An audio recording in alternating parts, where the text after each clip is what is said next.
ఆలోచన చేయమని అడుగుతా ఉన్నాం. ఇంత నిర్దయగా ప్రభుత్వాలు వ్యవహరించడం ధర్మమేనా అని అడుగుతా ఉన్నా.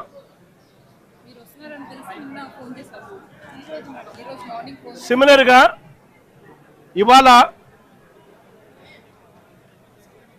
ఇవాళ జరుగుతూ ఉన్న ఘటనలో దాదాపుగా ఇప్పటికే 9 మంది చనిపోయారు. దాదాపుగా మరో 5 మంది హాస్పిటల్లో వైద్యం పొందుతూ ఉన్నారు.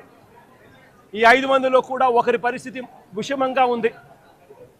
వీళ్లకు కాంపన్సేషన్ విషయంలో నిన్న చంద్రబాబు నాయుడు గారి సుపుత్రుడు ఆయన మాట్లాడిన మాటలు చూస్తే నిజంగా నాకు ఆశ్చర్యం కలిగిస్తుంది. మానవత్వం అన్నది ఎవరికైనా ఎక్కడైనా కానీ కొద్దో గొప్ప ఉండాలి కదా, ఇలాంటి మనుషులు కూడా ఉంటారా అనిపించింది. నిజంగా ఆయన అంటాడు 1,72,00,000 ఇస్తా ఉన్నాము అని చెప్పి. నాకు ఆశ్చర్యంగా నేను అడుగుతా ఉన్నా, అయ్యా లోకేష్ గారు, ఈ 1,72,00,000లో మీరు ఏదైతే మాట్లాడుతూ ఉన్నారో ఆ ఎంప్లాయీస్కు రైట్ఫుల్గా వాళ్ళకి రావాల్సిందే కదయ్యా నువ్వు ఇస్తూ ఉన్నావు, ఎక్స్ట్రా నువ్వేమి ఇస్తూ ఉన్నావు అని చెప్పి నేను అడుగుతా ఉన్నా. ఈ ఎంప్లాయీస్కి రావాల్సిన గ్రూప్ ఇన్సూరెన్స్ అయితేనేమి, ప్రావిడెంట్ ఫండ్ అయితేనేమి, గ్రాట్యుటీ అయితేనేమి, రిస్క్ ఇన్సూరెన్స్ అయితేనేమి, వీటి నేపథ్యంలో 1.45 crores వాళ్ళకే రావాల. ఆ తర్వాత కంపెనీనే మరో 25 లక్షలు ఇస్తూ ఉంది. అది కూడా విశాఖపట్నం స్టీల్ ప్లాంట్ కంపెనీయే ఇస్తూ ఉంది. కేవలం ప్రైమ్ మినిస్టర్ రిలీఫ్ ఫండ్ కింద కేవలం 2 లక్షల రూపాయలు అదనంగా ఎక్స్గ్రేషియా కింద వస్తూ ఉంది. రాష్ట్ర ప్రభుత్వం నుంచి 0 రూపాయి అంటే రూపాయి కూడా ఇవ్వడంలే. మరి నేను అడుగుతా ఉన్నా, ఇక 1.72 crores ఇంకొకటి నువ్వు ఇచ్చేదేందయ్యా బోడీ అని అడుగుతా ఉన్నా. వాళ్ళకి రావాల్సిందే, వాళ్ళ హక్కుగా వాళ్ళకి రావాల్సిందే వాళ్ళకు వస్తూ ఉంది. వాళ్ళకి అది ఇస్తూ ఉన్నారు, అది వాళ్ళకి ఇస్తూ ఉన్నారని మీరు చెప్తా ఉన్నారు. ఇది నిజంగా ధర్మమేనా, న్యాయమేనా అడుగుతా ఉన్నా. ఇదే విశాఖపట్నంలో ఇంతకుముందు మా హయాంలో ఇలాంటి ఒక దుర్ఘటన జరిగితే అక్కడ కూడా మనుషులు చనిపోతే ఎంతమంది చనిపోయినారు? ఎల్జీ పాలిమర్స్లో అప్పట్లో కూడా ఒక దుర్ఘటన జరిగి 14 మంది అప్పట్లో చనిపోయిన ఘటన జరిగితే రాష్ట్ర ప్రభుత్వం ఎలా స్పందించింది? వెంటనే ముఖ్యమంత్రి ఇక్కడికి వచ్చి, అంటే జగన్ ఇక్కడికి వచ్చి ఏకంగా ₹1 కోటి చనిపోయిన కుటుంబాలకు ఇచ్చి ఆదుకున్న పరిస్థితులు బహుశా దేశ చరిత్రలో ఎక్కడా కూడా జరగలేదేమో. ఒక్క ఆంధ్ర రాష్ట్రంలో జగన్ ముఖ్యమంత్రిగా ఉన్నప్పుడు చోటు చేసుకున్న ఘటన. ఏకంగా ₹1 కోటి వాళ్ళకు ఇచ్చి ఆ కుటుంబాలకు తోడుగా ఉండి ఆ వాళ్ళ సభ్యులు చనిపోయిన వాళ్ళకు ఉద్యోగాలు కూడా మళ్ళీ ఆ కంపెనీలో ఇచ్చేట్టుగా వైఎస్ఆర్సీపీ ప్రభుత్వం అప్పట్లో అడుగులు ముందుకు వేసి చేయించింది. నేను అడుగుతా ఉన్నా, ఈరోజు ఈ ప్రభుత్వం, చంద్రబాబు నాయుడు గారి ప్రభుత్వం స్పందిస్తూ ఉన్న తీరు నిజంగా ఎంత అన్యాయంగా ఉంది అని ఒక్కసారి మనస్సాక్షిని అడుక్కోండి మీరు అని చెప్పి నేను కోరుతా ఉన్నా. ఈ ప్రభుత్వాన్ని గట్టిగా డిమాండ్ చేస్తూ ఉన్నాం.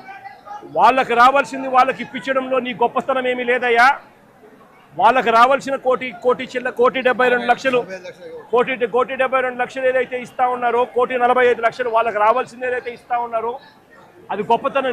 నీ గొప్పతనం ఏమీ కాదు. కంపెనీ నుంచి కేవలం 25 లక్షల రూపాయలు మాత్రమే ఆ ఎంప్లాయీస్కు వస్తూ ఉంది.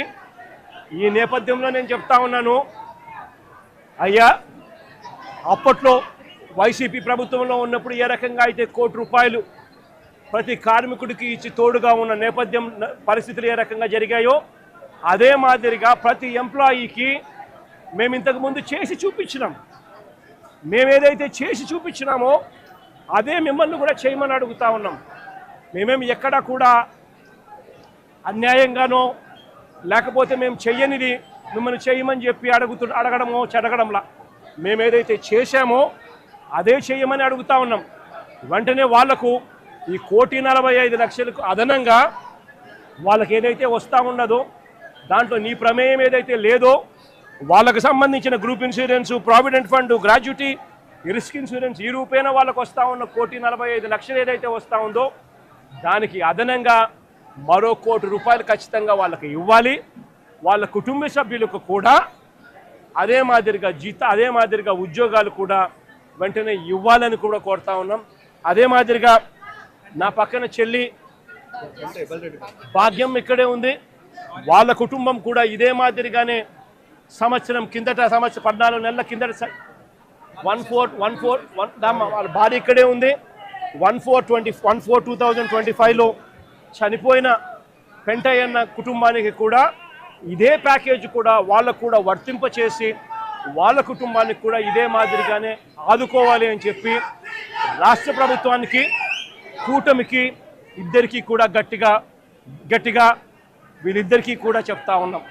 మరీ ముఖ్యంగా చంద్రబాబు నాయుడు గారికి, మరీ ముఖ్యంగా రాష్ట్ర ప్రభుత్వానికి, ఎందుకంటే బాధ్యత రాష్ట్ర ప్రభుత్వం కాబట్టి వెంటనే చిత్తశుద్ధి చూపండి, ఎంప్లాయీస్కి తోడుగా ఉండండి.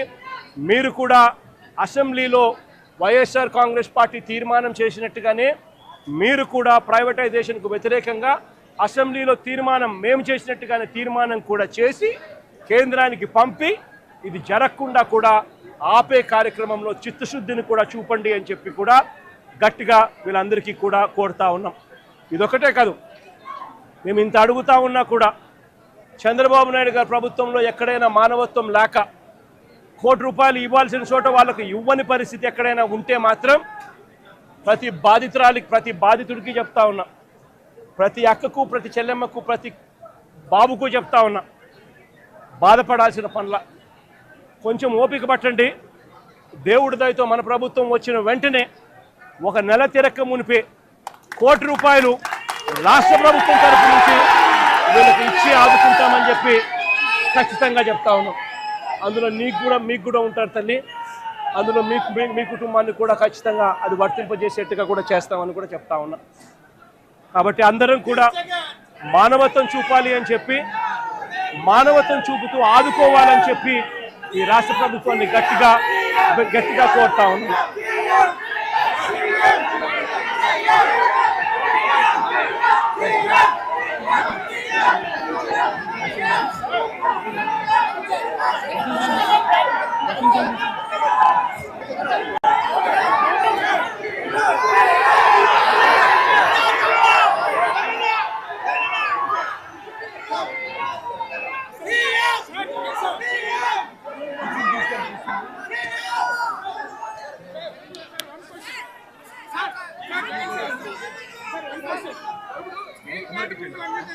వైసీపీ ఆధ్వర్యంలో ప్రైవేట్ కాకుండా మీరు చూసారని చెప్తున్నారు సార్.